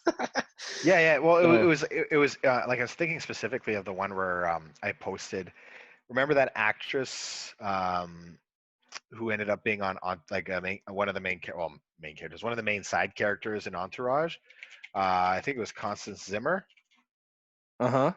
Okay, so she's in Entourage, but she was in one of the season 1 episodes, the one with the machine that heals. Oh yeah, the one that And, took the life. That was season 1. It took the life of one person and put in another person or something like that. yeah, exactly. So at the end, remember they use it on the criminal, and Yeah. like she gives him her arthritis and he kills him. Yeah. I know it was an No, she gave him lake syndrome. I know. I was just saying the joke. Yeah, She's like, yeah, oh yeah. my, Arthritis is one of the she's like side effects. bad joints. Oh, that's So crazy. so Yeah. so Constance Zimmer, who's a pretty big actress now, um, big being relative, like she's not fucking Brad Pitt, but But like I she said, paying her bills. she's paid her bills, made her dues, and so I posted a picture, and I said, hey, J Michael, like JMS or whatever, like do you ever notice when an actor on a TV show who's made it sort of big, um, was in Babylon 5? Like, do you ever know? Because there's a couple of actors in that show where it's just like, oh, they went on to do a couple of other things, right? Like you had what's his name there, Walker Smith. He ended up in Mortal Kombat as Jax, and then the very next episode, the The, the the guard actor at from American Gladiators is Jackson, the sequel of Mortal Kombat. exactly the second episode, like literally It's the the same very next casting episode. director, bro. Same casting director for In Champion.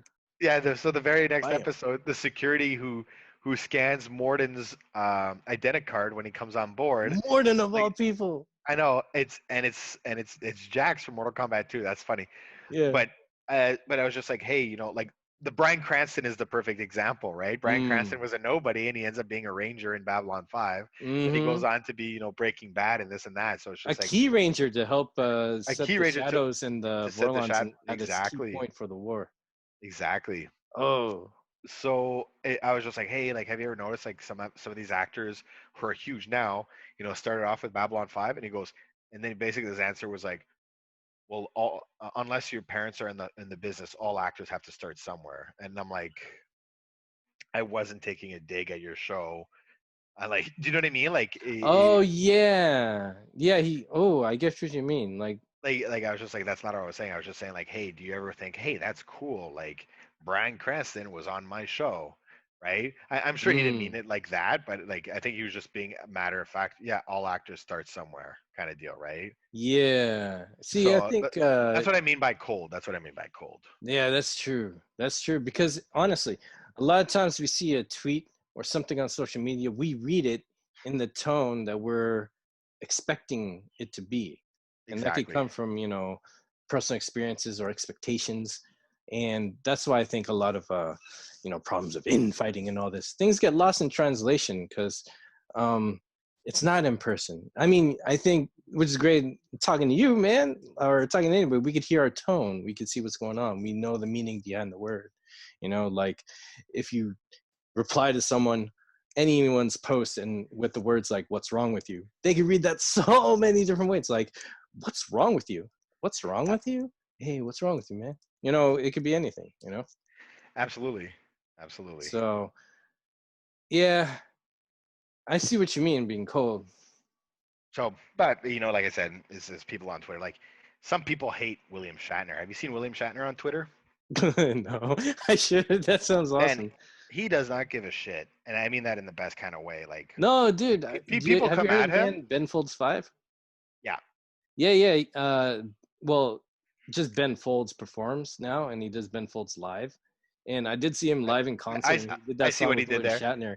I see what he And did there. yeah, and William Ben, Shatner showed up live in concert to do his thing. that's awesome. Well, like William Shatner, like people come at him, and he's like, he literally just says stuff as matter of fact, right? Mm, Like he'll be like, hey, today is I don't know, International Down Syndrome Day. Think of donating money to Down syndrome people, or like mm-hmm, to these these benefits, right? These mm-hmm. places that help give people with disability better opportunities, or opportunities to go do something, go to school or scholarships or kind of cool stuff like that.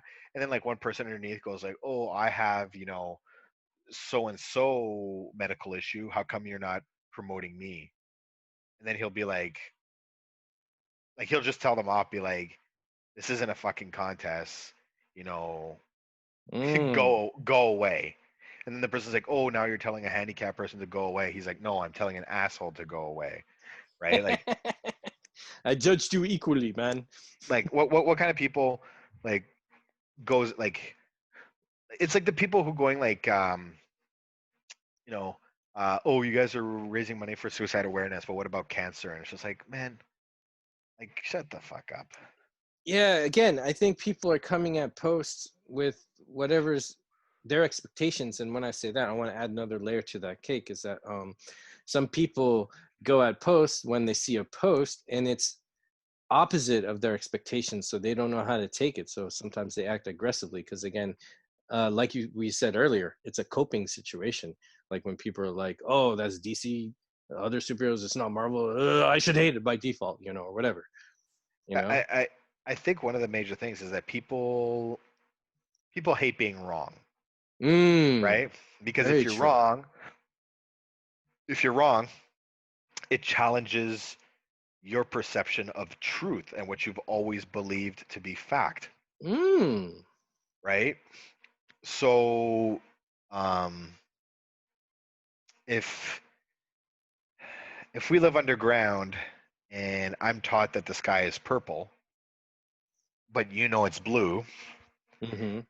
and after 25 years of me believing that the sky is purple, you come up to me and you say the sky is actually blue, I'm going to say no, it's purple, Right. because my entire existence I've lived those 25 years with a certain belief, Mm. a belief that has been ingrained into like my being. I don't know a single day of my life where I believed the sky was blue because it's purple. Right. And no matter no matter how right you are, I don't want my truth to be uh it's like the Matrix. You don't want to know that everything you believed was a lie. You don't Mm-hmm. want to believe that the information that you know is wrong. Because remember when Neo freaked out? Yeah, exactly. Yeah. And so I think that's why people have a hard time admitting stuff when they're in a fight, you know, and people get aggressive on stuff that they've only known or thought they've known for like a couple of months. Like look at all the Mm. bloggers being butthurt that um that the Snyder Cut exists, despite them only believing it didn't exist for 3 or 4 years because before the movie came out, it didn't exist. Like just the movie itself did not exist until it got filmed, right? So just Mm-hmm. them living with the idea that the Snyder Cut doesn't exist for 3 years of their lives is such a hard thing for them to admit that they were wrong about. And that's only with a false belief that they've known for 3 years. That's huge. It's like it makes sense of where the aggression's coming from, you know? Exactly. And we see it every day. We see it in politics. We see it in, what's going on in the US right now, right? With, anti-police sentiment, anti-BLM sentiment, anti-this sentiment, anti-that sentiment, anti-Republican sentiment, anti-democratic sentiment, like Right.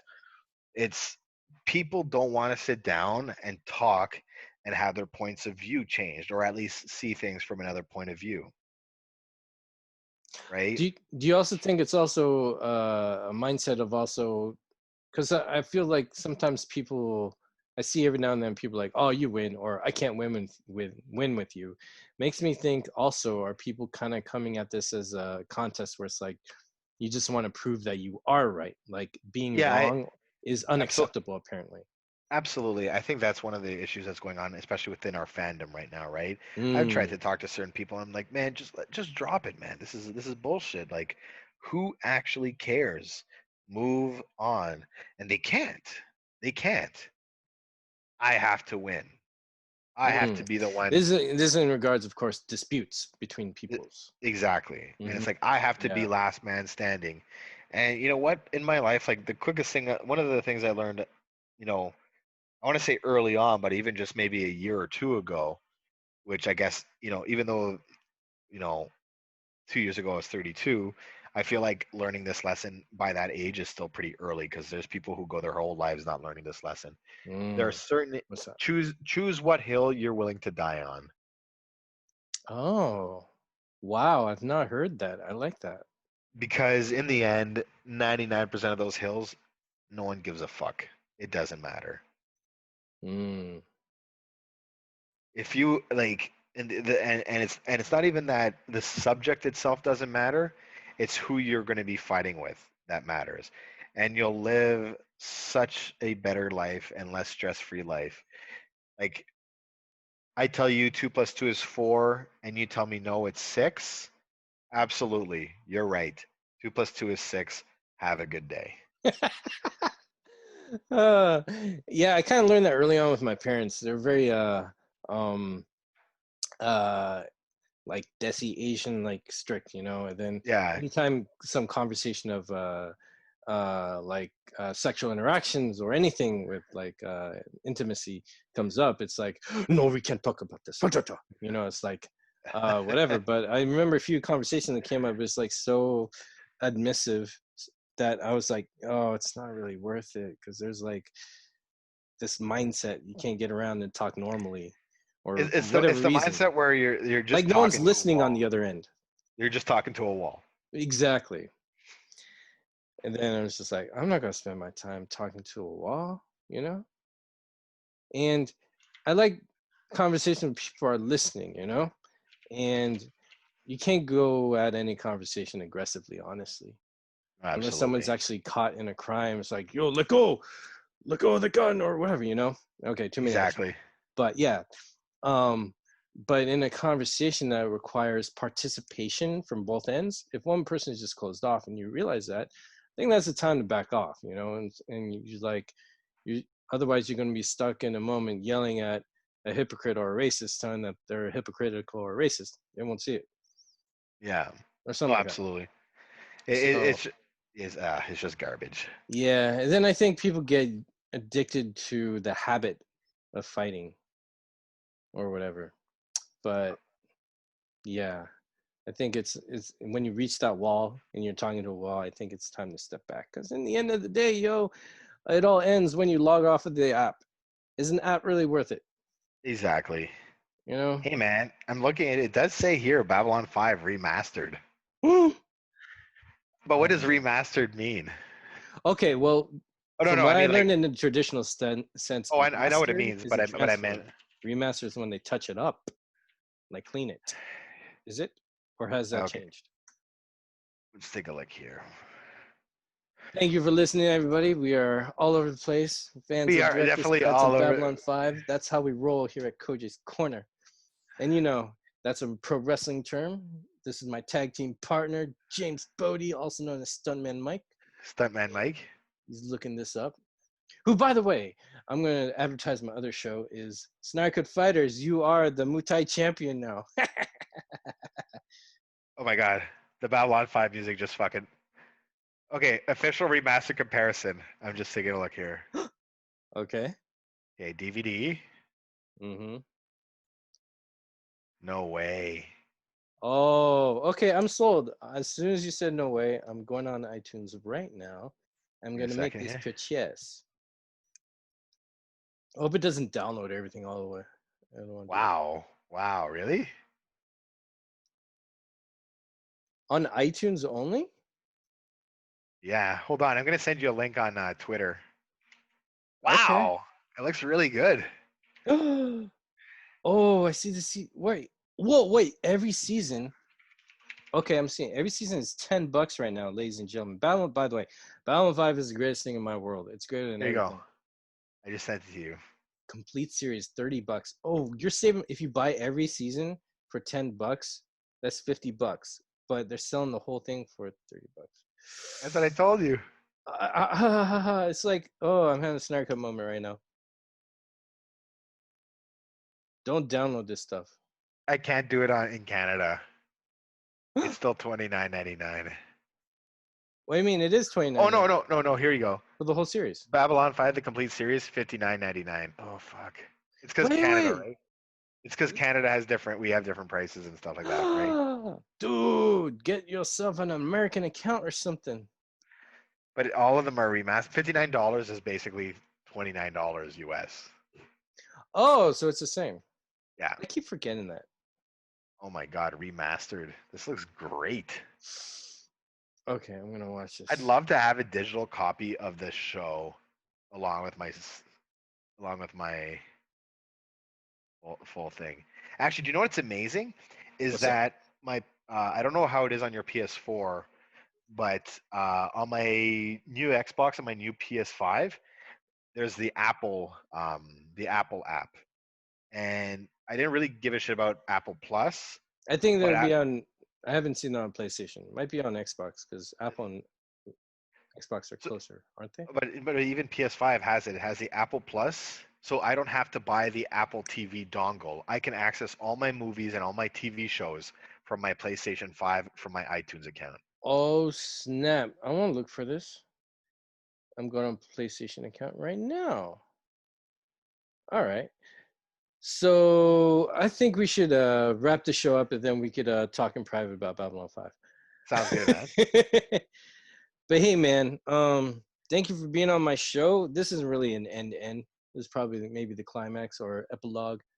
But thank you for being on here, man, because you were on here last time that got messed up, but you're back on again. And I honestly want to use my podcast to talk about other people's lives and what they like, just share a conversation with the world. But mostly now, since the announcement, originally this Kojay's Corner was going to be like more series about the Snyder Cut, but I started another podcast called Source Wall. Y'all can check that out. That's been documenting the movement since as soon as I could. podcast wise, but this one I want to focus on people. And one of the things is I want to focus on all the people that I could reach out to who did a lot of stuff in the movement and are also my friends. And you, James Boudy, you're definitely one of those people.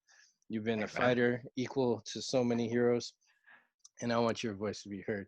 And I would like you to have the floor and just share anything, talk anything about Snyder Cut, man. Because what we've met at the Snyder Con, and what's it been like since then to now? This Yeah, is journey absolutely. for you. What's it mean to you, man? It's I don't know. It's been such a I don't know. I always felt that every event that we've done for the Snyder Cut, I I always I was always impressed by how big it got, and then I kept thinking to myself, this is as big as it's gonna get, and it's gonna start dwindling down the more they ignore us. But Mm. somehow, the longer we waited, every next event was even bigger, and Mm. I'm still flabbergasted at how big it's become. Absolutely, it's absolutely incredible. And I honestly,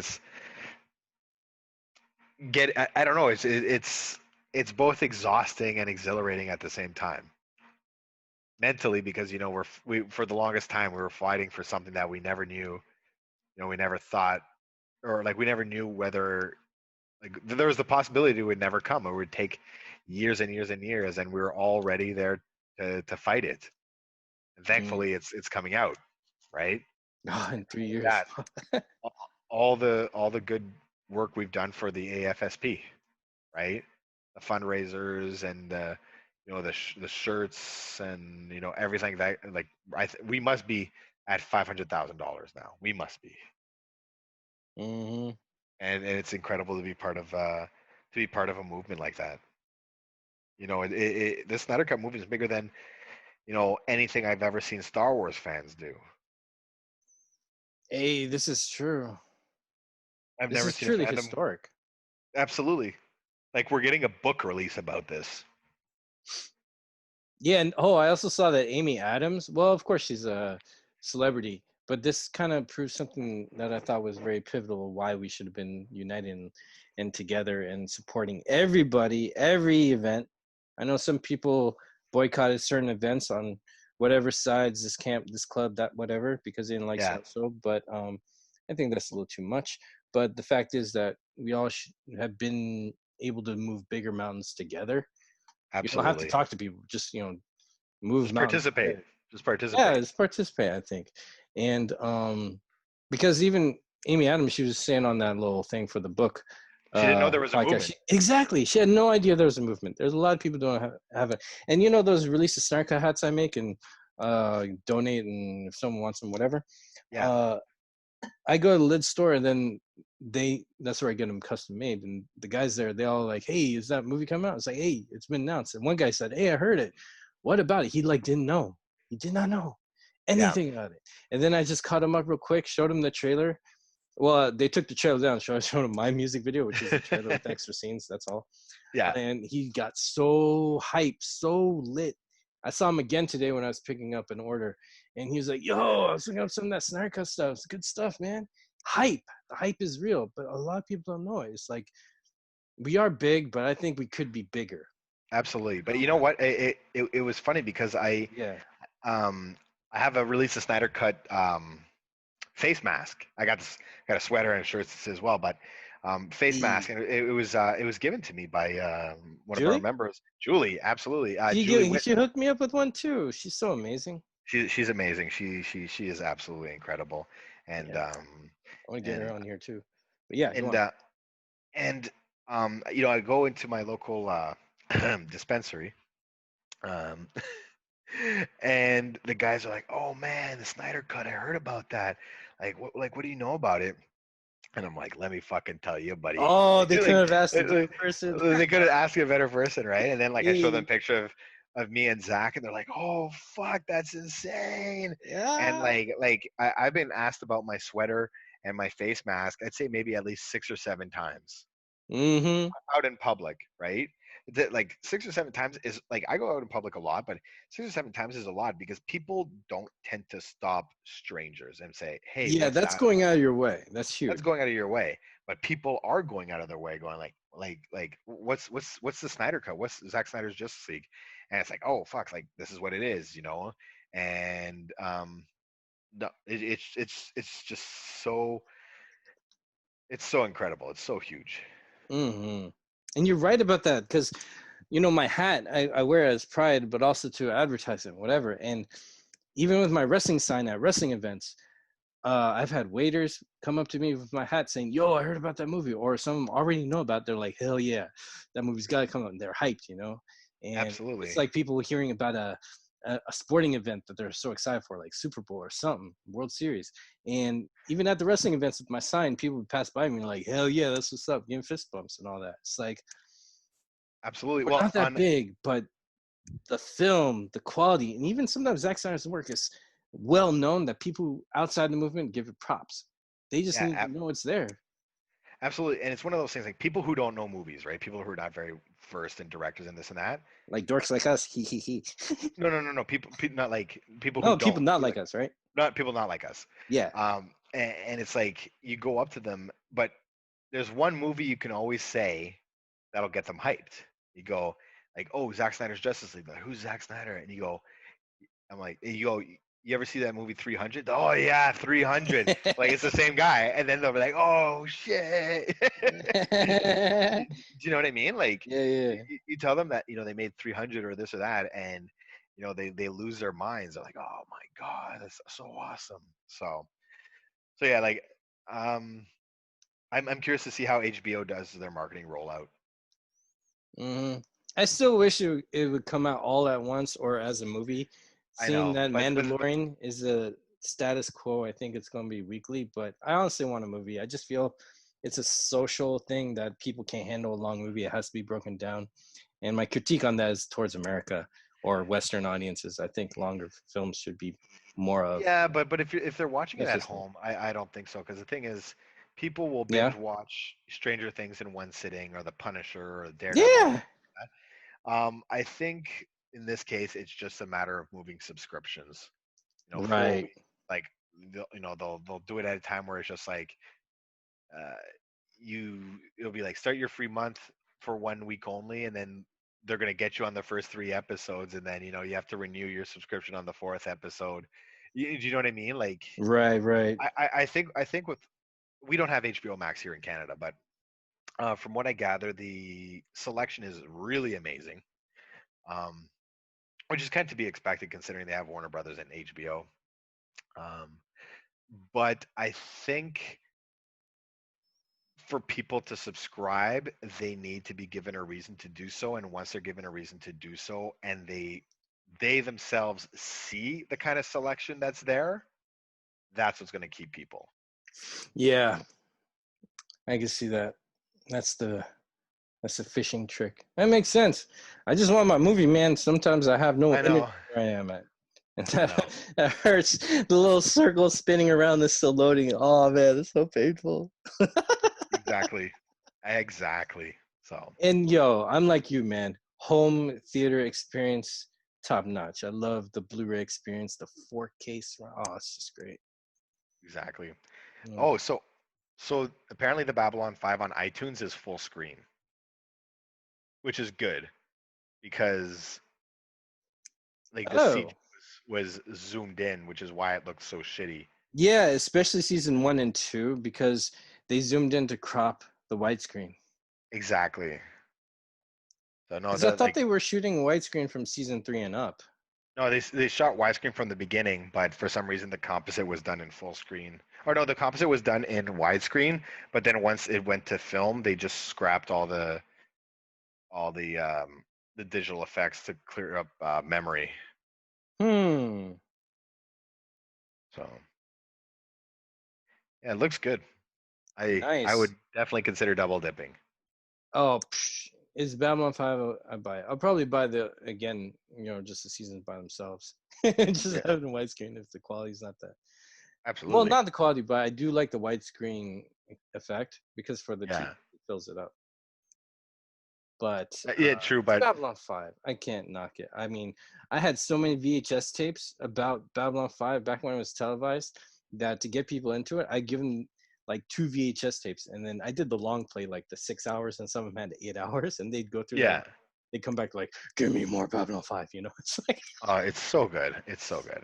but yo, I'm definitely gonna have a Babylon 5 round table. Get your webcam if you can, because I just when oh, this is why Babylon 5 is key. I definitely want to touch this up on this cast with you, is because around April I was getting really depressed. I don't know why. Not horrible depressed, but feeling low on the movement, because COVID. I really wanted an announcement, and I was feeling low, and I needed to lift my spirits up. So I went to rewatch Babylon 5. Then I told you about it, or it came up in our It discussion. came up, and they were like, you know what? We're gonna watch The Gathering tonight, and we both watched it. Yeah, And then I I was like, started all over again just to watch it alongside with you. same And here. I think it was around season 2, when I was watching season 2 around May, they Yeah. announced it, and oh my gosh, I had to rewatch Babylon 5 again because I had a new feeling. But I watched it, Babylon 5, to just feel hope again, and that's the number one show I went to, and I went to it with you, man. That was a Yeah. journey. Rewatching it was along the time of the announcement of the Snyder Cut, Absolutely. and Yeah. that lifted my spirits. So Same you're in my here. corner for that, homie. Absolutely. That was It's, such it's timing my too, pleasure. I know. It was perfect.